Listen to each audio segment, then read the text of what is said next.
편안한 연휴 보내고 계신가요? 신인규입니다. 설 연휴와 함께 찾아온 특집 시간인데요. 변동성이 요새 크죠. 이런 변동성 장세 속에서 올 한 해 주목해야 될 방향에 대해 짚어보는 시간 마련했습니다. 네, 설 연휴 떡국 먹고 한 살 더 먹은 만큼 우리의 계좌도 한 단계 더 커져야겠죠. 올해 선물이 될 투자 전략들 이 시간을 통해 꼼꼼하게 세워드릴 예정이니까요. 많은 시청 바라겠습니다.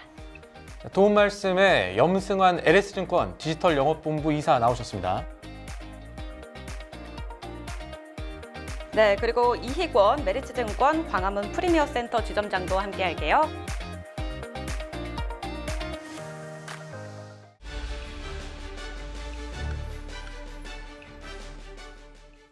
새해 코스피는 5,000선 그리고 코스닥은 1,000선 넘어섰죠. 국내 증시 역사에 남을 기록이었는데요. 그만큼 여기 계신 분들 참 바쁘셨을 것 같습니다. 5,000피와 1,000스닥 달성 그리고 앞으로 방향 어떻게 보시는지 궁금한데 일단 염승환 이사님은 어떻게 보세요? 네, 그러니까 이제 사실 5천까지 이제 가는 과정이 뭐 아주 쉬웠던 건 아니고요. 근데 이제 여러 요인들이 뭐 복합적으로 작용했죠. 그래서 한국 증시 이제 저는 변화에는 성공했다. 그러니까 그동안 할인을 너무 많이 받았잖아요. 뭐. 예. 그래서 재평가는 성공했는데 이제 5천 포인트에서 사실 더 중요한 안착을 해야 되거든요. 이렇게 뭐 우리나라 증시 과거 역사 보면 한 번씩 뭐 이렇게 1,000포인트 오르고 나서 너무 몇 달 후에 허무하게 무너지는 경우들이 너무 많았고 장기 박스피로 계속 흘러갔거든요. 근데 지금 어렵게 지금 돌파한 이 5,000포인트를 저는 더 중요한 건 오르는 것도 중요하지만 이제 사수하는 게 더 중요하지 않나. 그래서 그러려면 정부의 적극적인 부양책도 당연히 더 지속돼야 된다고 생각을 하고 있고요. 그래서 미국이 좀 고용이 좀 안 좋긴 하지만 그 부분 제외하면 미국 경기도 전반적으로 괜찮고 그동안 부진했던 이제 신흥국 경기도 좀 회복될 가능성이 높기 때문에 이 세 가지 조건들이 뭐 어쨌든 계속해서 좀 잘 이어진다면 국내 증시 5,000포인트 안착 후에 또 한번 레벨업 하지 않겠냐 이렇게 생각은 하고 있습니다. 네, 변동성은 좀 있을 수 있겠지만 그래도 중장기적으로는 긍정적으로 봐주셨는데요. 그리고 이희권 지점장님은 또 어떻게 보고 계신지 궁금한데 1월에 상승장에서 낸 성과가 굉장히 놀라웠다고 하거든요. 이 투자자들 지금 현재 분위기가 어떤가요? 2024년도에 증시에 이런 말들이 유행했습니다. 국장 탈출은 지능순이다. 네. 저는 사실 그 당시에 굉장히 지능이 낮은 PB였어요. 국장 탈출을 못했으니까. 네. 근데 제가 그 당시 때 미국 증시에 비해서 국내 증시가 뭐 밸류에이션도 싸고 또 원화도 저는 상대적으로 저평가되어 있다고 봤습니다. 그래서 뭐 물려 있는 게 아니라 오히려 저는 기회다라고 생각했고요. 25년, 26년 이렇게 아웃퍼폼하는 모습 보여주고 있습니다. 제가 가장 투자계에서 교본으로 삼는 우라가미 구니오의 주식 4개론, 주식시장 흐름 읽는 법에서 그 위기 이후에 정부가 금리를 내려서 유동성을 확대하면 기업들이 실적이 올라가기 전에 경기가 좋아지기 전에 주가가 먼저 선반영해서 올라갑니다. 그게 금융장세 또는 유동성 장세라고 부르죠. 그 이후에 풀린 유동성, 금융의 힘에 의해서 기업들의 실적이 올라가는데 그 실적이 올라가는 거에 비해서 주가가 천천히 올라갑니다. 실적 장세죠. 그리고 그 이후에 실적은 좋은데 금리를 올리면서 시장 유동성을 해소하면서 실적은 좋은데도 불구하고 주가가 급격하게 하락하는 역금융 장세, 그리고 실적은 이제 천천히 떨어지는데 주가도 천천히 떨어지는 역실적 장세 나뉘는데 네. 지금 미국 같은 경우에는 유동성 장세 이후에 실적 장세로 들어섰습니다. 예. 실적 장세의 특징이 실적은 나오지만 주가가 유동성 장세 때 이미 선반영한 게 있기 때문에 굉장히 느리게 올라가는, 그리고 투자자들의 흡족하지 않은 그런 모습 보여주는데, 얼마 전 팔란티어의 실적 발표만 보더라도 3개 분기 연속해서 놀라운 서프라이즈를 보여주었거든요. 그런데 주가는 3개월 그 3개 분기 박스권 그리고 박스권 하단이 달하고 있습니다. 그래서 미국은 이미 실적 장세에 들어갔다. 그런데 우리나라 같은 경우에는 실적 장세에 특수하게 유동성 장세까지 겹쳐진다고 보여집니다. 이는 정부가 들어선 이후에 코인 시장, 외국에 나간 시장, 부동산 시장에 있던 자금들을 주식 시장으로 해소하면서, 그리고 보험 시장, 은행 시장에 갔던 자금들을 다시 주식 시장으로 회귀시키면서 삼성전자 반도체를 비롯한 실적 장세 플러스 유동성 장세가 앞으로 국내 증시를 더욱더 기대할 수 있게 만드는 바 같습니다. 네, 우리나라는 실적과 유동성 장세에 들어섰다라고 평가를 해주셨습니다. 자, 그렇다면 이제 시선을 설 연휴 이후로 좀 맞춰볼 텐데요. 2026년 한 해 코스피와 코스닥 양지수 얼마나 지금 전망을 하시는지, 지수 상단 어디까지 열려 있다고 보시나요, 염이사님?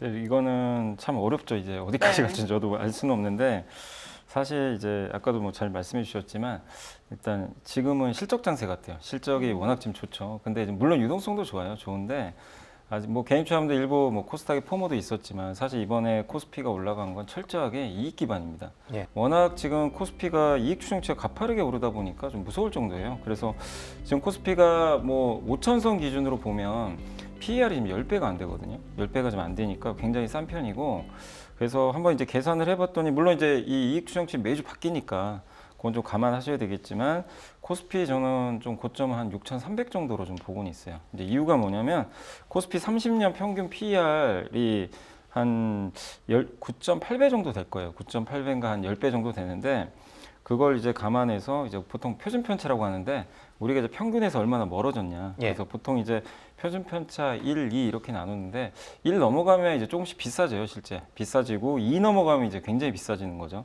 근데 1 기준으로 보니까 딱 정확하게 한 6,300 나오더라고요. 그러니까 이제 뭐 거기가 꼭 거기서 뭐 찍고 뭐 밀린다 이거보다도 일단 저는 코스피 6,300까지는 지금의 이익 추정치가 계속 좀 잘 유지만 된다면 뭐 그러니까 반도체만 잘해준다면 6,300까지는 좀 열려 있다 이렇게 보고 있고 거기까지는 올해 한번 뭐 터치할 수도 있다 이렇게 보고는 있습니다. 사실 지금 말씀하신 숫자보다는 이 논리들을 기억해 주셨으면 좋겠는데 코스피 이익 추정치 생각해 보면 아직 비싼 거 아니다. 역사적 평균으로도 그렇고 그러니까 지금보다 천천히는지는 모르겠지만 올라갈 수 있다. 코스닥 같은 경우는 모멘텀이 있다. 정책 모멘텀이 있을 수 있다라는 전망해 주셨어요. 이익원 지점장님은 어떻게 보십니까? 네. 사실 아무도 걸어가 보지 않은 길을 걷고 있죠. 네. 뭐 국내 투자자뿐만 아니라 전 세계 투자자가 한 번도 걷지 못한 길을 걷고 있습니다. 그렇기 때문에 뭐 제가 감히 뭐 얼마 목표치다라고 얘기하는 게 코스피 또는 코스닥 지수의 상단을 가두는 것 같은 느낌이 들어서 저는 뭐 그런 뭐 목표치를 제가 감히 말씀드릴 수는 없을 것 같고요.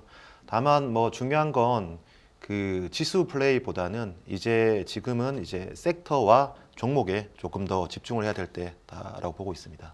자, 이제 저희가 전망까지 살펴봤으니까 외부 변수들을 좀 봐야 될 것 같아요. 그 중에 하나가 지난해 계속 문제가 됐던 환율 얘기를 좀 해봐야 될 것 같아요.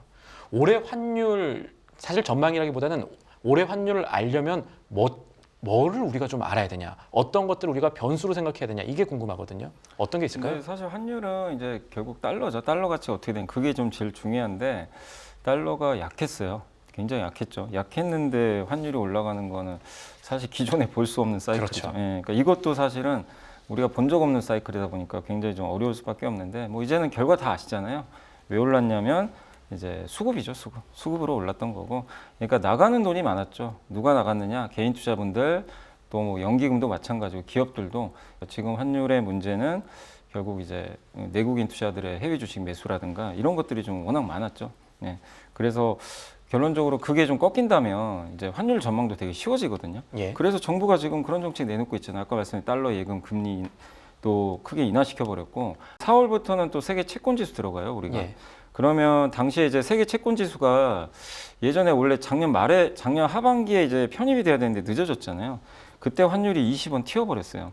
그렇기 때문에 만약에 세계 채권 지수에 들어가게 되면 4월부터 들어갈 텐데 20원 이게 떨어질 가능성이 되돌림이 있을 수 있다. 예, 그래서 그 오른 만큼은 좀 뺀다고 보거든요. 지금 어느 때보다 반도체 돈 많이 버니까 경상수지 흑자 이것도 굉장히 많을 것 같고 우리나라 경제 괜찮아질 거로 보고 있거든요. 거기다가 일본도 지금 너무 통화 가치 떨어지니까 좀 부담스러워하는 거야. 얼마 전에 또 미국 재무부가 뭐 개입한 거 아니냐 뭐 이런 얘기도 있었잖아요. 엔화에 대해서. 그래서 그런 걸 보면 뭐 저는 환율은 결국 이제 저희 이제 LS증권에서는 1,400원 깰 걸로 보고 있어요, 하반기에는. 예. 네, 그러면 이희권 지점장님한테도 여쭤보고 싶은데 환율 흐름 지금 어떻게 보고 계신가요? 네. 저도 일맥상통하는 얘기인데요. 이 환율의 변동성이 너무 커졌기 때문에 사실 주식 시장보다 더 예측하기 힘든 시장이 외환 시장이거든요. 그런데 그 외환 시장의 변동성 또한 더 커졌기 때문에 예측 전망은 힘들 것 같고요. 다만 의미가 있는 부분은 항상 원달러 환율이 상승을 하면 지수는 하락을 했고요. 원달러 환율이 하락을 하면 지수는 상승하는 그런 반대 흐름을 보여줬습니다. 근데 그런 그 부의 상관관계 개수가 지금 계속 약해진다고 보여지거든요. 이는 지금까지 환율이 경기의 펀더멘탈을 반영했다라면 최근의 환율은 펀더멘탈 이전에 좀 수급적으로 반영 부분이 크다라고 같은 보여지고요. 의견이시네요. 예. 네, 그렇기 때문에 더 이상 결국에는 향후에는 이 환율이 펀더멘탈을 반영하기 시작하면 당연 그 과거와 같은 부의 상관관계가 이루어지겠지만 지금의 환율에 너무 민감할 필요는 없다라고 생각되고 있고요. 1월 그 금통위에서 의사록을 보면 환율이 하락해서 반등하는 것이 아닌 하락해서 안정적인 흐름을 이어갈 때 이 외환 투자자들의 이제 적극적인 투자가 기대된다라고 언급을 했거든요. 이는 향후의 이 외환 시장 안정에 대해서 정부의 깊은 의지가 아닌가라고 생각이 됩니다.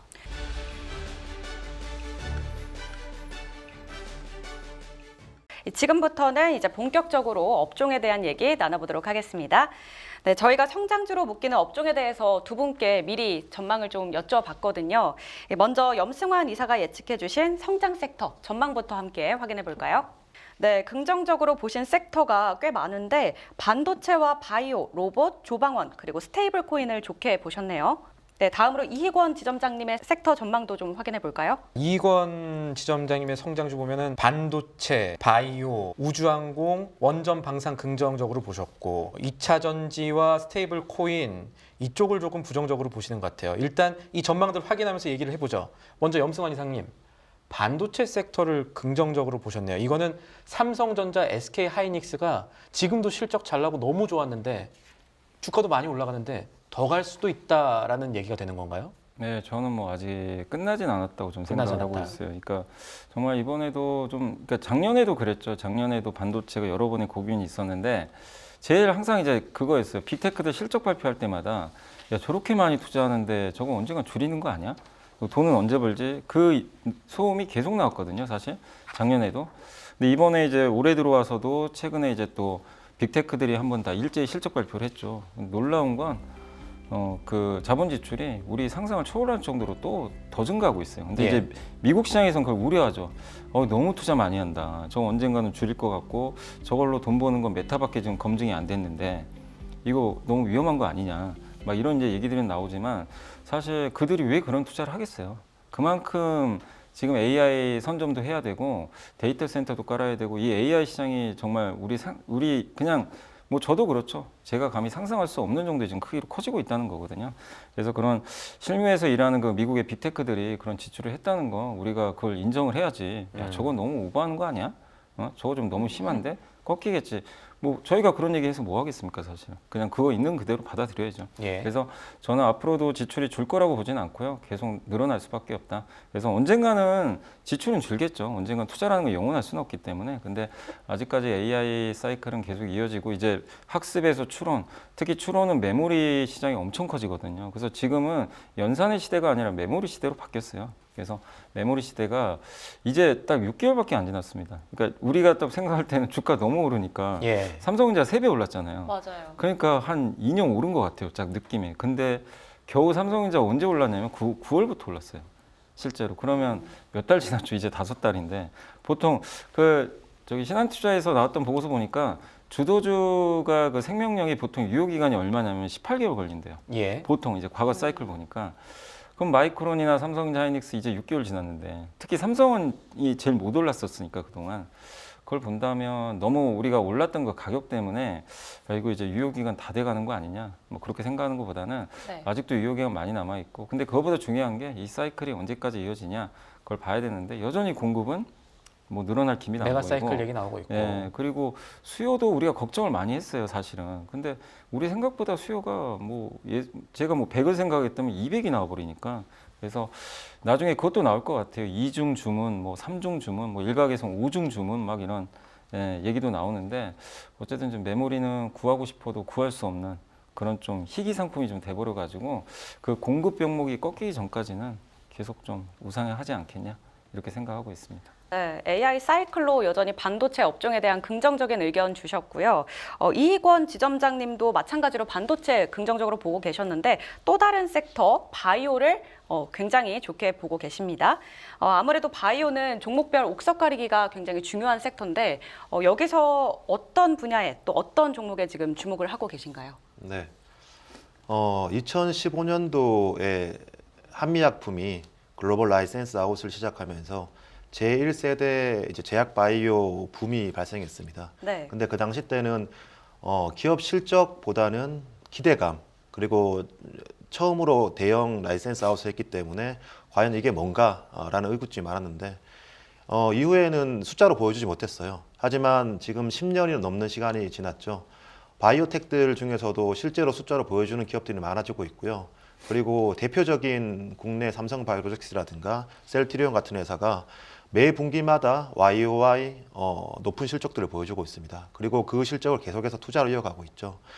과거 그 우리나라의 이제 주요 성장 요인 중에 하나가 반도체 그리고 시크릿컬이었다면 저는 향후에는 이런 그 바이오가 반도체와 같은 역할을 충분히 할 수 있다라고 생각되거든요. 사실 우리가 전 세계 산업을 리드하지는 못했습니다. 지금까지 뭐 엔비디아든 애플이든 리드하지 못했지만 제조에 있어서는 선구자적인 그 위치를 보여주었어요. 마찬가지로 바이오에 있어서도 신약에서 전 세계를 리드하기는 힘들겠지만 제조에 있어서는 전 세계를 충분히 잠식할 수 있다라고 생각하고 있거든요. 그래서 저는 앞으로 업계에서 최소한 20년, 30년 투자를 할 생각입니다. 지금 5,000포인트를 삼성전자와 하이닉스가 이뤄냈다라면 다음에 코스피의 10,000포인트는 셀트리온과 삼성바이오로직스 같은 숫자로 보여주는 기업들, 네. 계속해서 더블링을 보여주는 바이오 업체들이 보여줄 것이다라고 기대하고 있습니다. 이어서 올해 가장 유망한 섹터라는 얘기가 나왔던 섹터가 있죠. 로봇이었습니다. CES 이후에 이런 기대가 더 커졌는데 의외로 이 두 분의 의견이 이 섹터에서는 갈렸습니다. 이 로봇 섹터 관련해서 저희가 준비한 화면들을 보면은 염이사께서는 로봇 섹터 긍정적으로 보셨고 이지점장님께서는 중립 의견을 내셨어요. 먼저 긍정적으로 보고 계신 염이사님 의견 들어볼까요? 이게 로봇이 이거는 참 이제 숫자로 볼 수가 없는 산업이다 보니까 참 어려워요. 이게 뭐 얼마 전에 레인보우 로보틱스가 뭐 LG전자 시총을 이겼다. 그러니까 참 좀 충격적이죠. 근데 그만큼 그게 잘못됐냐 잘했냐가 아니라 시장이 그렇게 바라보면 그게 맞다고 저는 보거든요. 예. 그러니까 지금 시장에서 그러니까 우리 예전에 아마 기억하시겠지만 그 3년 전에 에코프로 그룹이 그 시가총액이 현대차를 이긴 적이 있어요. 예. 그때도 한번 이슈가 됐던 게 예. 그때 이제 배터리 시대가 열릴 것 같았죠. 근데 결론적으로는 아니었죠. 예. 아닌 게 판명되면 주가가 급락했지만 지금 로봇도 비슷하죠. 이게 세상을 좀 바꿀 거고 예, 그러다 보니까 이제 가전 위주의 LG전자보다 레인보우 로보틱스 가치를 더 높게 주는데 문제는 이게 상용화돼서 진짜로 돈을 벌 수 있는 산업이 되느냐 이게 연결이 돼야 되거든요. 근데 그 가능성이 이제 보이기 시작한 거죠. 이번에 CES 2016에서 그 현대차가 이제 보스턴 다이내믹스의 로봇을 공개했는데 저도 보고 뭐 정말 깜짝 놀랐습니다. 예. 예, 굉장히 품질이 좋았고 거기에 또 구글 딥마인드는 보통 회사가 아니거든요. 구글 딥마인드가 왜 현대차 선택했지? 이 생각을 좀 많이 했어요. 근데 딥마인드도 로봇에 들어가는 거 두뇌는 만들 수 있는데 로봇은 못 만들어요. 몸체가 필요한 거예요. 네. 근데 그 피지컬 AI 그 몸체는 한국이 전 세계 제일 잘 만들 수밖에 없죠. 중국하고 한국이. 왜냐하면 그런 제조업 기반이 워낙 탄탄하고 그런 학습 데이터를 무한정 줄 수 있는 회사가 저는 현대차로 볼 수 있거든요. 그래서 엔비디아 젠슨왕도 작년에 삼성동에서 왜 깐부치킨을 괜히 먹었겠어요. 저는 다 의미가 있다고 봐요. 예, 그런 이제 CEO들의 행동 하나하나가 뭔가 이제 메시지를 주는 거거든요. 근데 그런 것들이 그때는 좀 두루뭉실했죠. 뭐 그래서 언제 로봇 나오는데 이랬는데 이번에 보여줬잖아요. 그래서 네. 스케줄이 나오기 시작했어요.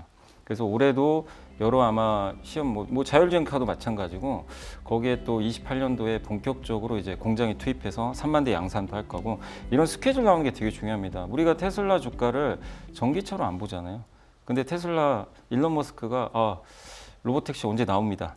예. 휴머노이드 로봇 100만 대 언제 양산할 거예요. 이런 거에서 주가가 계속 올랐어요, 실제로. 그런 스케줄링이 되게 중요하거든요, 주식 투자에서.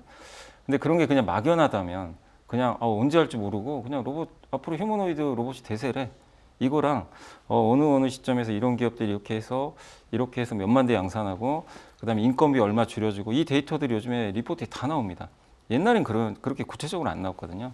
그래서 이제 진짜 본격적으로 침투를 할 가능성이 저는 이제 높아지는 시기로 왔기 때문에 이제 그게 우리 그냥 먼 미래에 있던 게 이제 점점 현실화되고 있는 거예요. 그게 이제 숫자로까지 나오기 시작을 하기 때문에 그래서 저도 좀 그건 경계해요. 너무 일부 기업들이 좀 과열된 건 맞아요. 로봇주들이 그냥 뭐 무차별적으로 올랐으니까 그거는 좀 당분간은 경계하셔야 되겠지만 이 산업 자체가 이제 시작됐기 때문에 특히 현대차고로 자동차 부품주 중심으로 로봇 하는 기업들은 좀 장기적인 관점에서 좀 계속 관심을 기울여야 된다고 생각하고 있습니다.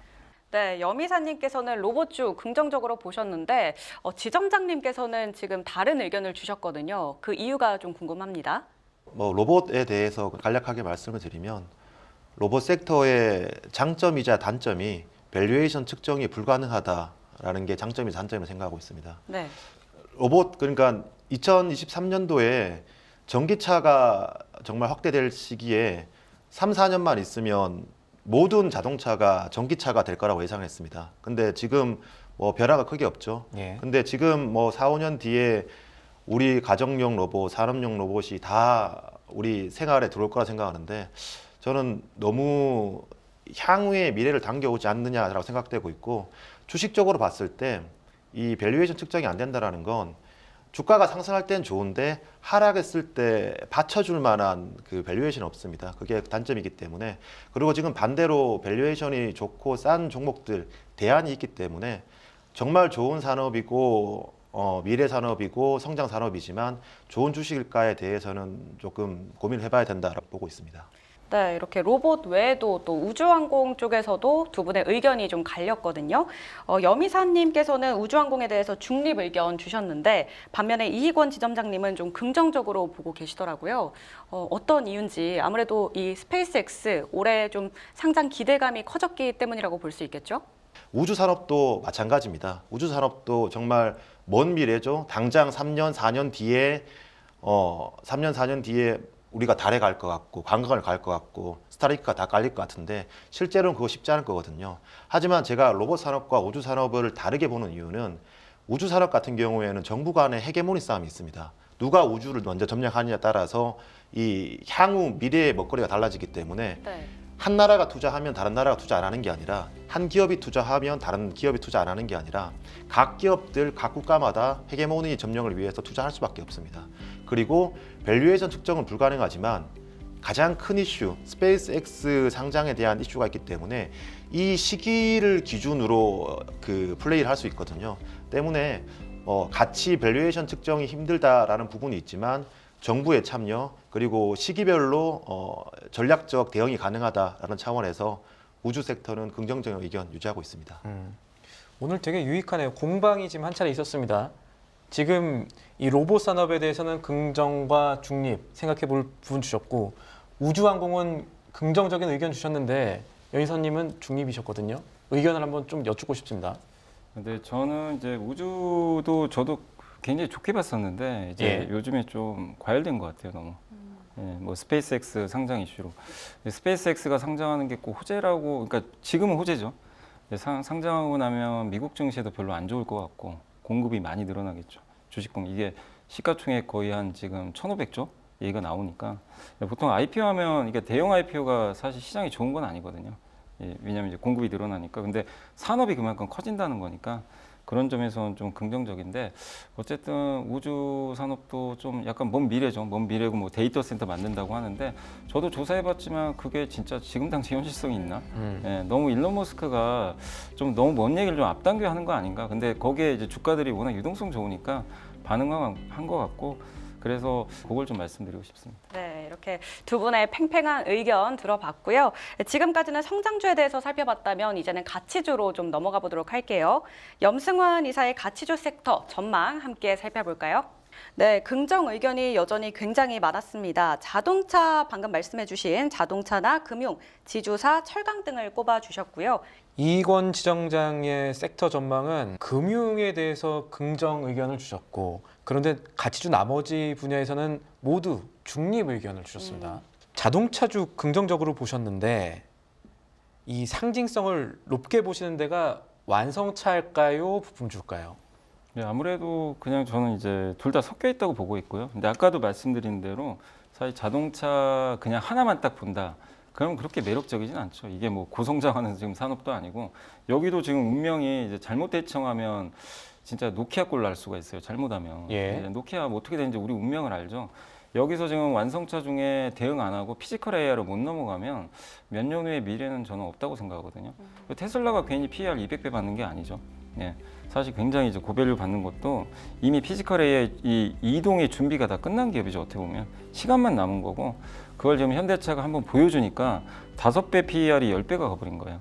그리고 이제 자동차 부품이라든가 로봇하는 이제 같은 자동차 부품 회사들이 이제 주가가 한 번씩 급등을 했는데 그래서 저는 뭐 이걸 부품이냐 뭐 완성차나 이렇게 나누기보다는 현대차 그룹 중심의 이 로봇 밸류 체인에 속해 있다면 다 같이 좋게 보시면 되겠고 다만 이제 그냥 자동차가 지금 뭐 전기차도 잘 안 팔리고 그래서 너무 자동차 판매만 의존하는 그런 회사라면 그거는 좀 당연히 중립으로 좀 봐야 되겠죠. 근데 그 안에서 하이브리드는 좋게 보셔도 될 것 같아요. 하이브리드 카 같은 경우는 그래도 이번에도 데이터 보니까 현대차 하이브리드 카가 굉장히 잘 팔리더라고요. 그러니까 어떻게 보면 전기차 대신 하이브리드가 팔리니까 거기에 속해 있는 이제 뭐 공급망을 한번 보시면 되겠고 그 다음에 최근에 제가 좀 봤던 기업 중에 이제 좀 흥미로웠던 게 한국타이어예요.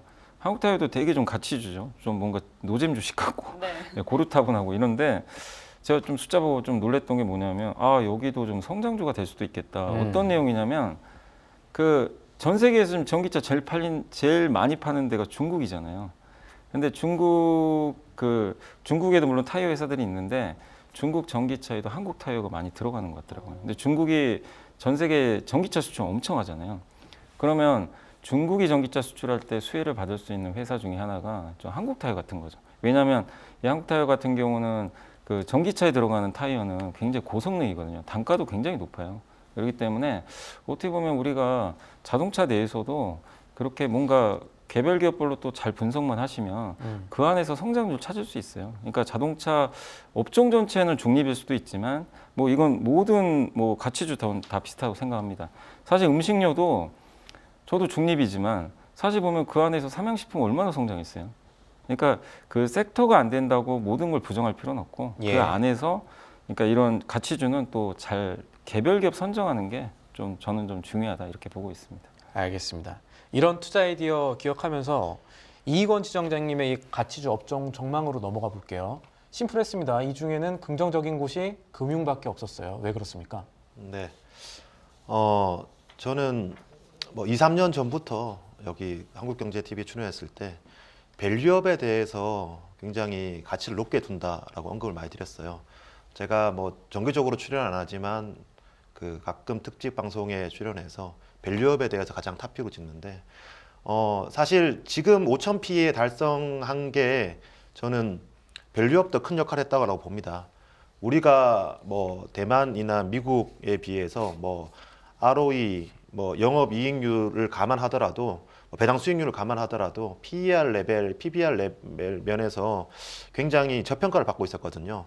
우리나라가 과거에 그 프리미엄 디스카운트를 받았던 건 저는 주주환원 정책이 미비했다라는 게 가장 큰 요인이라고 볼 수 있습니다. 근데 지금 밸류업 프로그램을 통해서 주주환원 정책을 강화하고 있기 때문에 5,000P 달성을 빠르게 이루었다 보고 있거든요. 지금도 금융주들은 이 밸류업에 가장 앞장서서 선봉에 있습니다.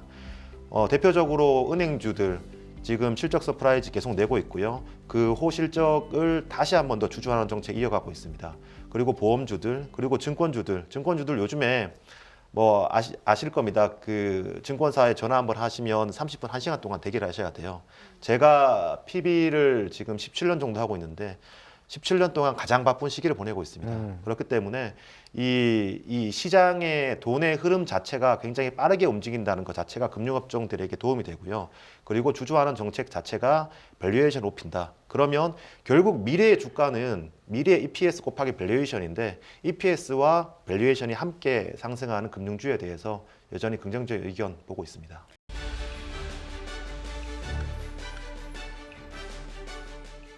올해 시장을 이끌 주도 업종에 대해서 좀 살펴보도록 할 텐데요. 먼저 여미사님이 뽑은 올해 주도 업종 살펴보도록 하겠습니다. 앞서도 긍정적인 의견 주셨던 메모리 반도체와 자동차를 꼽아주셨는데 어떤 포인트가 있을까요? 그러니까 이제 메모리 반도체가 이렇게 뭐 주가도 오르고 이익도 정말 놀라울 정도인데, 근데 그동안도 이익 추정치가 그렇게 올랐는데도 이게 나오는 데이터 보면 또 그걸 계속 넘어가요. 그러니까 지금 우리 머릿속에 상상이 안 가고, 그러니까 참 그런 일들이 많이 발생하는 게 처음 보는 거는 진짜 감히 예측하는 게 불가능한 것 같아요. 근데 지금 반도체도 뭐 얼마 전이었죠. 모건스탠리가 삼성전자 영업이익을 막 이제 200조 넘겨버리더라고요. 맞아요. 그래서 저도 저게 될까? 뭐 이런 생각 하는데, 사실 예전에 시티증권의 이세철 전무님도 처음 이제 세게 불렀을 때 삼성전자 올해 영업이 155조 불렀거든요. 근데 이게 이제는 그게 밑에 가 있습니다. 네, 그 놀라웠던 수치가. 그래서 어디까지 나올지 모르겠어요. 그래서 뭐 우리가 뭐 이걸 예상한다 이거보다도 지금 구조적 사이클은 분명히 맞고, 예. 이 사이클이 일단 올해까지는 뭐 최소한 저는 이어진다 보는데, 밸류도 낮잖아요. 사실 삼성전자, SK하이닉스 딱 이렇게 꺼내놓고요, 이거 이길 수 있는 밸류 이렇게 한번 내놔봐라. 종목 중에 없어요. SK하이닉스가 PER이 한 5배인가 6배밖에 안 되고 삼성이 7배거든요. 이렇게 주가 올랐는데도. 그러니까 이제 비빌 수가 없는 거죠. 어떤 기업도 사실은 여기에 밸류 딱 관점에서 봐도.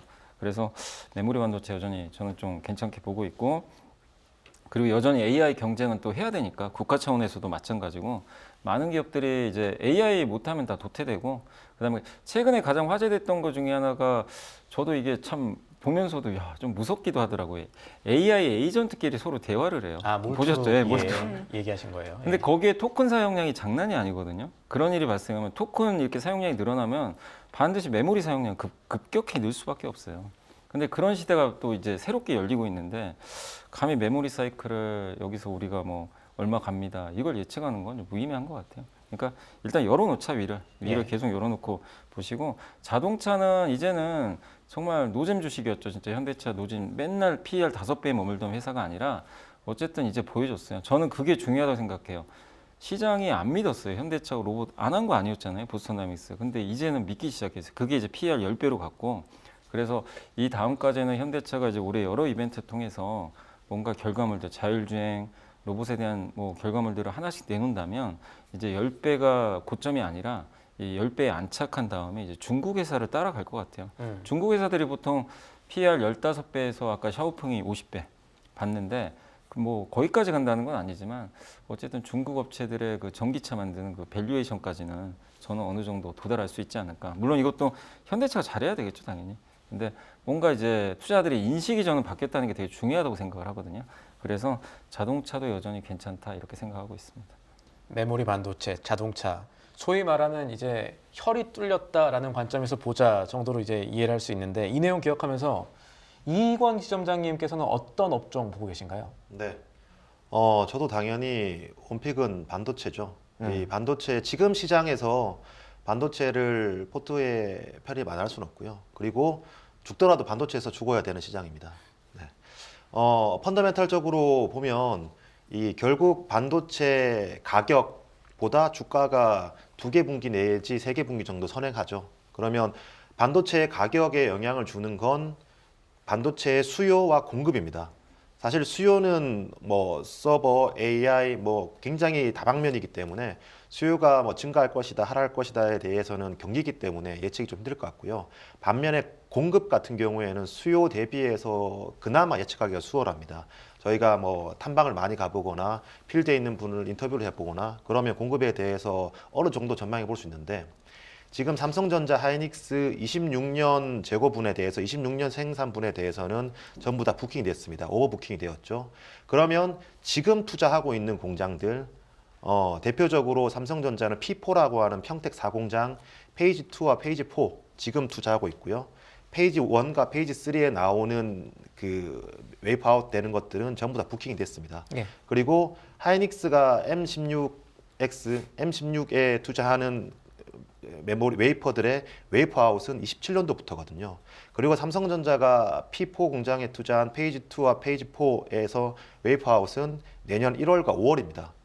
내년 27년 1월 5월입니다. 그렇기 때문에 이미 풀부킹이고 재고가 없는 상황에 추가적인 증설분은 최소한 27년 중반부터 발생이 반영이 납니다. 되고. 근데 지금 삼성전자는 평택 4공장이 아닌 평택 5공장에 투자를 당기고 있죠. 그리고 평택을 넘어서 용인 반도체 클러스터까지 반도체 투자를 앞당기고 있습니다. 이건 우리가 상상하는 것 이상으로 굉장히 쇼티지가 강하고 오래 갈 것이다라는 걸 대변해주고 있고요. 그렇기 때문에 시장에서 메모리 반도체는 포트폴리오에 당연히 편입을 하고 함께 죽어야 되는 시기라 보여주고 있고요. 여기에서 조금 더 파생해서 반도체를 만들기 위해서 필수적으로 전력이 필요하죠. 네.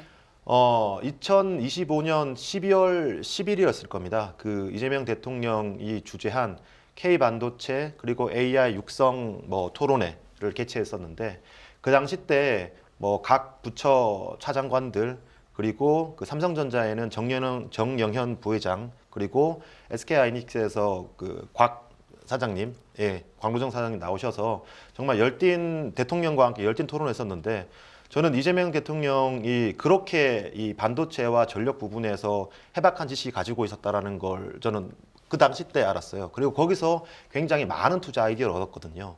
지금 이미 평택이나 이천 같은 경우에는 팹이 들어설 만한 공간이 없습니다. 근데 굉장히 쇼티지인 상황이죠. 결국 용인 반도체 클러스터를 활성화시키고 여기 투자를 해야 되는데 대통령이 얘기했습니다. 용수는 어떻게 해결할 수 있을 것 같습니다. 그런데 여기에 들어가야 될 15 또는 16기가와트의 전력을 어떻게 생산할 것입니까? 이 대답에 여기 SK하이닉스나 삼성전자가 명확한 답변을 주지 못했거든요. 왜 그러냐 하면 사실 다들 원전 얘기하고 있죠. 근데 원전 지역 반대도 많을 거고요. 원전 건설하려면 그 비용과 10년 이후에 발전이 될 텐데 당장 용인 클러스터, 반도체 클러스터를 가동시키기 힘듭니다. 그러면 친환경, 풍력, 태양광 더 힘들고요. 그러면 호남 지역에 있는 전력을 만약에 송전시킨다? 대통령도 잘 알고 있습니다. 송전 그 거리 비례 요금제, 지산지소라고 하죠. 지금은 전기요금의 반영을 미비하게 하고 있지만 향후에는 송전 거리가 길어진다라면 송전 요금을 전기 요금에 부과할 수밖에 없습니다. 때문에 멀리서 당기는 것도 할 수 없는 굉장히 비효율적인 방안이 되거든요. 그럼 가장 현실적으로 반도체를 만들기 위해서 가장 빠르게 효율적으로 전력을 생산할 수 있는 건 LNG 발전소, 열병합 발전소밖에 없습니다. 지금 두산 에너빌리티가 가스터빈이 그 앨런 머스크의 xAI에게 수주를 받았죠. 예. 기존의 가스터빈의 강자는 GE 미쓰비치 파워 같은 회사들이었습니다. 근데 GE 미쓰비치 파워가 최근에 이 가스터빈 입찰 경쟁에 뛰어들지 않고 있어요. 이미 4년에서 6년치가 가득 찼거든요. 가스터빈 같은 경우에는 화력, 열병합, LNG 발전에 있어서 가장 중요한 기기입니다. 그렇기 때문에 전 세계 자체가 지금 당연히 밸류에이션은 원전도 많이 주고 신재생도 많이 주고 송전도 많이 주지만 결국은 현실적인 해안은 LNG 열병합밖에 없다라고 생각되고요. 분명 지금 LNG 열병합 발전에 관련된 기업들 재미가 없습니다. 밸류에이션 낮죠. 아무도 안 보고 있습니다. 하지만 저는 새롭게 들어오는 분들한테는 이 종목을 말씀드리고 있거든요. 올해 분명히 대두가 될 것이다 라고 보고 있습니다. 이 내용들을 잘 기억하면 좋을 것 같은데 자, 이어서 제가 지금 드릴 질문은 기존 투자자분들이 가슴 아파하실 수도 있을 것 같습니다. 2차 전지주 얘기하려고 하는데요. 2차 전지주 두 분의 결이 비슷합니다. 상대적으로 긍정적으로 보고 있는 건 아닌 것 같습니다. 먼저 염승환 이사께 2차 전지 긍정적으로만 볼 수 없는 이유 들어볼까요? 일단 이제 2차 전지의 핵심은 아직까지는 어쨌든 그 전기차입니다. 네. 전기차가 핵심이니까. 근데 전기차가 안 팔리는 것도 다 안단 말이에요. 그래서 그게 더 이상 악재는 또 아니에요. 예. 그렇기 때문에 주가는 저는 바닥은 다 나왔다고 생각해요. 그러니까 그 지난 몇 년간 추세적으로 계속 떨어졌잖아요. 이제 그거는 끝났고 그럼 어떻게 되죠? 이제 장기 횡보 구간으로 갈 것 같아요. 근데 이런 구간에서는 모멘텀이 한 번씩 나오면 이제 주가들이 급등하는데 최근에도 로봇 모멘텀 나오니까 급등했지만 그게 게임 체인저가 되면 주가가 전고점 뚫고 가야 되는데 이렇게 분석해 보신 분들은 아시겠지만 로봇이 차지하는 그 이제 배터리 그 용량 비중이 사실상 그 전기차 배터리의 1%밖에 안 돼요. 그러니까 너무 미미해요. 그것도 2030년에 테슬라 옵티머스 봇이 100만 대 생산한다는 조건 하에서 예, 100만 대가 생산이 돼도 그밖에 안 된다는 거죠. 그래서 로봇은 그냥 단기적인 어떤 모멘텀 플레이 정도로만 보시면 되겠고, 근데 이제 이 2차 전지를 그렇다고 나쁘게, 그러니까 안 좋게만 볼 건 아닌 게 ESS는 분명한 모멘텀이거든요. 그래서 내년에 이제 800V 그 데이터 센터가 이제 본격적으로 나올 텐데, 이건 뭐 젠슨왕 CEO가 직접 했던 얘기죠. 그래서 거기에 그러니까 데이터 센터가 지금 이제 용량이 엄청 커지고 고사양하다 보니까 거기 전력 부하가 되게 심하거든요. 근데 그걸 이제 중간에 좀 잡아줄 수 있는 역할을 하는 게 필요한데, 그 중에 하나로 거론되는 게 ESS 에너지 저장 장치가 거론되고, 또 하나가 이제 블룸 에너지의 이제 연료 전지, 이 두 가지 것들이 좀 필요한데, 이 부분들이 어쨌든 데이터 센터에 이제 본격적으로 탑재될 것 같고, 제가 뭐 블룸 에너지 또 실적도 보니까 어쨌든 거기서도 그런 얘기를 하더라고요. 이 전력 부하를 좀 잡을 수 있다. 근데 거기서 중요한 건 뭐냐면, 이 트럼프 대통령도 언급을 했죠. 이제 데이터 센터 하고 싶으면 그 빅테크들이 알아서 전기 만들어내라. 예, 자체 생산하라는 거예요. 자체 생산할 때 중요한 게 그럼 결국 에너지 저장 장치도 저는 상당히 중요하다고 ESS. 예. 그래서 그게 뭐 보조 역할이든 주 역할이든 저는 들어간다고 보고 있고, 또 일론 머스크는 워낙 거기엔 또 굉장히 적극적으로 투자하는 사람 중에 하나니까, 그래서 AI 사이클에서 2차 전지가 또 벗어난 건 아니에요. 또 핵심은 중국은 이제 CATL이 들어갈 수는 없어요. 그래서 최근에 삼성 SDI가 테슬라하고도 그 ESS 계약을 맺었다는 이제 공시가 있었죠. 물론 그 고객상 공개 안 됐지만 예전 자료를 보면 이제 테슬라로 추정이 되더라고요. 그래서 그런 걸 보면 한국한테 ESS 쪽은 저는 기회가 있다. 그래서 2차전지 쪽은 철저하게 그 ESS 비중이 높은 그런 밸류 체인으로 관심을 갖때 이거를 주가 오를 때 투자하시면은 수익이 나기가 굉장히 어렵고요. 저번처럼 뭐 LG엔솔이나 이런 기업들이 한 번씩 또 2차전지는 계속 한번 쭉쭉 빠질 때가 있어요. 이제 그럴 때 저가 매수를 하셔서 이런 이슈들 나와서 오를 때 한 20-30% 정도 수익을 목표로 이렇게 트레이딩을 하시는 건 좋은데, 전기차가 살아날 때까지는 이걸 장기 투자로 끌고 가는 건 좀 아직은 현실적으로 쉽진 않다, 이렇게 보고 있습니다. 네, 현실적인 분석까지 들어봤습니다. 자, 이제 마지막으로 우리 투자자분들이 가장 궁금해하실 부분일 텐데요. 설 연휴 선물이 되어줄 올해 유망 업종과 종목 확인해 보도록 하겠습니다. 먼저 염승환 이사께서 꼽아주신 업종 탑3부터 확인해 보겠습니다. 아까 말씀을 해주셨다시피 메모리 반도체와 자동차 꼽아주셨고, 호텔과 백화점 등 이 내수 관련주 꼽아주셨거든요. 앞에서 얘기를 좀 들었으니까 이번엔 내수 관련주 뭐 어떤 포인트가 있는지 짚어주실까요? 그러니까 우리가 뭐 그냥 삼성전자나 뭐 자동차, 피지컬 AI나 뭐 아니면 여러 주도 섹터에 다 우리가 집중 투자할 수도 있지만, 사실 포트폴리오 측면에서는 약간 한 의도적으로라도 20-30% 정도는 좀 안정성 있는 좀 반대 섹터를 저는 넣어야 된다고 생각하거든요. 네. 그래서 그 이제 주식시장이 2월 달에 한번 좀 흔들렸잖아요. 예. 그 흔들렸을 때 보면 반도체 빠지고 막 AI주들 뭐 주도주들 다 빠질 때 내수주는 급등하기 시작을 했어요. 반대로. 그래서 그런 걸 또 한번 이번에 증명을 해줬기 때문에, 근데 이 내수를 그렇다고 뭐 아무 내수를 하는 게 아니라 어쨌든 이제 춘절 연휴에 중국인도 지금 많이 올 거고, 거기에 또 외국인들 오는 거는 구조적인 것 같아요. 예, 그래서 지금 호텔은 또 공급 부족하고, 뭐 옛날 같으면 또 면세점도 괜찮겠지만 요즘 외국인들은 또 면세점 안 가니까 백화점 가죠. 예, 그런 걸 본다면 호텔, 백화점도 사실은 굉장히 이제 뭐 관심이 없는 업종들이죠. 어떻게 보면 옛날로 치면. 근데 요즘에 호텔주는 상당히 많이 올랐거든요. 근데 이게 반도체 논리랑 비슷해요. 뭐든 쇼티지가 나면, 공급 부족이면 가격은 오르고 실적은 좋아지게 돼 있습니다. 이번에 GSPNL도 실적이 상당히 좋더라고요. 근데 그게 일시적이면 뭐 주가 올랐을 때 조심해야 되겠지만, 이 서울 호텔도 뭐 분석해 보신 분들은 아시겠지만 공급이 내년까지 늘기는 굉장히 어려울 것 같아요. 근데 외국인이 오는 건 올해 아마 2천만 명 넘게 올 것 같습니다. 지금 예상치로는. 그래서 그런 구조적인 사이클이 있기 때문에 좀 포트폴리오 약간 이제 다변화 측면에서 내수, 특히 그 중에서 호텔, 백화점 좀 괜찮다고 생각합니다. 알겠습니다. 그리고 이익원 지점장님은 시원하게 종목 탑5를 공개를 해주셨습니다.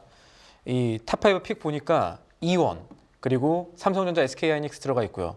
셀트리온, 유한양행, HEM 파마 들어가 있습니다. 자, 여기서 가장 주목할 만한 종목, 그리고 그 논리 간단하게 좀 설명을 부탁드리고 싶은데요. 네. 뭐 대형주의 뭐 투자 포인트는 다들 아실 겁니다. 그러면 조금 생소한 HM 파마와 EM에 대해서만, 아니, 예. 이원에 대해서만 간략히 말씀드릴게요. HM 파마는 제가 뭐 탐방을 정말 수십 차례 다녀온 회사인데, 그 마이크로바이옴의 글로벌 1위 기업이라고 생각하시면 됩니다. 마이크로바이옴을 쉽게 얘기하자면 우리가 사람이 어떤 약이나 어떤 물질을 먹었을 때 누구는 그걸 반응하고 누구는 그걸 반응하지 않습니다. 누구는 약발을 듣는다라고 하고 누구는 약발을 듣지 않는다라고 하는데 그게 마이크로바이옴 장내 미생물이 그걸 활성화시키느냐 못 활성화시키느냐에 따라서 약발이 받고 밥발이 받거든요. 근데 이 데이터를 전 세계에서 가장 많이 가지고 있는 회사입니다. 심지어는 미국의 연구기관보다 데이터를 많이 가지고 있고요. 데이터를 많이 가지고 있는 배경은 아메이와 쌍방 독점 계약, 20년간 쌍방 독점 계약에 의해서 실적도 올리고 데이터도 수집하는 그런 모멘텀을 가지고 있는데 실적 또한 매출액이 계속 더블링 증가되고 있습니다. 그렇기 때문에 작년 매출 대비해서 올해 더블, 올해 매출 대비해서 작년 더블, 그리고 여기에서 그 AI 헬스케어, AI 피지컬 헬스케어의 그 인풋 기반이 될 회사라고 생각하는데 이 AI 헬스케어가 되기 위해서는 내 건강 정보를 AI 기기에 넣어야 됩니다. 그게 어떠한 형태로 되든. 근데 그 인풋에 있어서 플랫폼이 될 만한 회사다라고 생각하고 있고요. 이원은 앞서 말씀드렸던 것처럼 그 반도체 전력 공급에 있어서 LNG와 열병합 발전소가 지금은 관심이 없지만 결국에는 현실적인 대안은 얘네들밖에 안 될 거다라고 생각하고 있고 실제로 SK E&S 같은 경우에는 SK 하이닉스에 동일하게 이런 방식으로 납품을 하고 있습니다. 그리고 이원은 24년도였나요? 25년도였나요? 그 LNG 발전소로 더 인수하면서 이 기존의 삼성이나 다른 반도체 업체가 아닌 만약 S&P 계약에 의해서 한전에게 납품을 하게 된다면 마진도 적고 이 변동성이 크기 때문에 밸류에이션을 많이 받을 수가 없습니다. 근데 실질적으로 뭐 분산에너지 특구에 지정돼서 삼성전자에게 직접 전력을 납품하게 된다면 이게 S&P 계약이 아닌 PPA 계약으로 삼성전자 입장에서는 장기적으로 전력을 공급받을 수 있고요. 그리고 이원 입장에서는 마진이 높게 그리고 예측 가능하게 전력을 공급할 수 있습니다. 그리고 정부 입장에서는 지역 균형 개발과 그리고 민간 그 발전 허용에 대해서 정부와 이원 그리고 삼성전자 모두 시너지가 날 수 있기 때문에 저는 결국 뭐 원전이나 신재생 그리고 송전보다는 LNG로 갈 거다라고 보고 있고요. 만약 거기로 가지 않더라도 제 생각이 틀렸더라도 이원 같은 경우에는 지금 PER 레벨이 4배, PBR 레벨이 0.3에서 0.4배입니다. 그렇기 때문에 오늘 지금 저희가 녹화 방송이기 때문에 2월 6일에 이 말씀을 드리는데 이 2월 6일 기준으로 PER 4배와 PBR 0.3배 수준입니다. 근데 여기서 제 뷰가 잘못됐다고 하더라도 잃은 건 크지 않은 구간이다라고 생각이 됩니다. 네, 그리고 이제 유한양행도 적어주셨는데 앞서도 언급을 해주셨으니까 또 이 종목에 대해서 어떻게 보고 계신지 궁금하거든요. 유한양행 참 제가 2, 3년, 3, 4년 전부터 계속해서 뭐 포트에 가져가고 방송에서 말씀을 드렸던 종목인데 24년도에 시장이 안 좋았을 때 렉나자의 성공으로 시장을 아웃퍼폼한 종목입니다. 근데 반대로 25년도에는 시장이 좋을 때 굉장히 재미없었던 주식이죠. 특별히 모멘텀이 없었습니다. 근데 우리가 여기서 봐야 될 게 지금 유한양행의 가장 기대를 하는 포인트는 렉나자, 레이저 티닙과 그 병용의 MOS거든요. MOS가 생존 데이터에서 그 중간값을 얘기하는데 이 생존 데이터라는 게 사실 임상하고 있는 환자분들이 사망했을 때 그 기준으로 이만큼 약을 투여하고 이만큼 생존했다라고 해서 생존 데이터가 나옵니다. 그런데 지금 이미 그 경쟁약품인 아스트라제네카의 타그리소를 1년 넘게 뛰어넘는 그 생존 기간을 보이고 있는데 아직까지 MOS를 발표하지 않고 있어요. MOS를 발표하지 않고 있다는 건 아직까지 환자분들이 건강하게 생존해 계신다는 거거든요. 지금 제가 추정키로 5년이 넘어갑니다. 암 환자가 약을 투약하고 5년이 넘어간다라는 건 거의 이건 뭐 암과 이제 함께 생존한다. 그리고 뭐 완치는 아니지만 계속해서 살아갈 수 있다라는 데이터거든요. 그렇기 때문에 MOS가 나오지 않았다라는 것 때문에서 시장이 반응을 하지 않고 재미없어 하지만 이건 MOS가 나오지 않는다라는 건 오히려 그만큼 이 약효가 강하다라는 의미이기 때문에 지금은 우리가 생각했던 거에 비해서 타그리소를 침투를 하지 못하고 있습니다. 하지만 결국 저는 타그리소를 침투하면서 영업이익 2천억, 3천억, 5천억 가는 회사가 될 것이다 라고 기대하고 있습니다. 네, 오늘 내용 참 좋네요. 이렇게 두 분께서 올해 주목하고 있는 업종, 종목들 분석해보면서 주도주로 꼽아볼 종목까지 함께 알아봤습니다. 네, 지금까지 염승환 LS증권 디지털 영업본부 이사와 그리고 이희권 메리츠증권 광화문 프리미어센터 지점장과 함께했습니다. 오늘 말씀 감사드립니다. 시장이 쉬어가는 동안에도 저희 한국경제TV는 투자 방향을 고민합니다. 오늘 마련한 시간 우리 투자자분들께 큰 도움이 되셨길 바라며 저희는 이만 인사드리겠습니다. 저희는 연휴가 끝나고 다시 찾아뵙도록 하겠습니다. 시청자 여러분, 새해 복 많이 받으세요.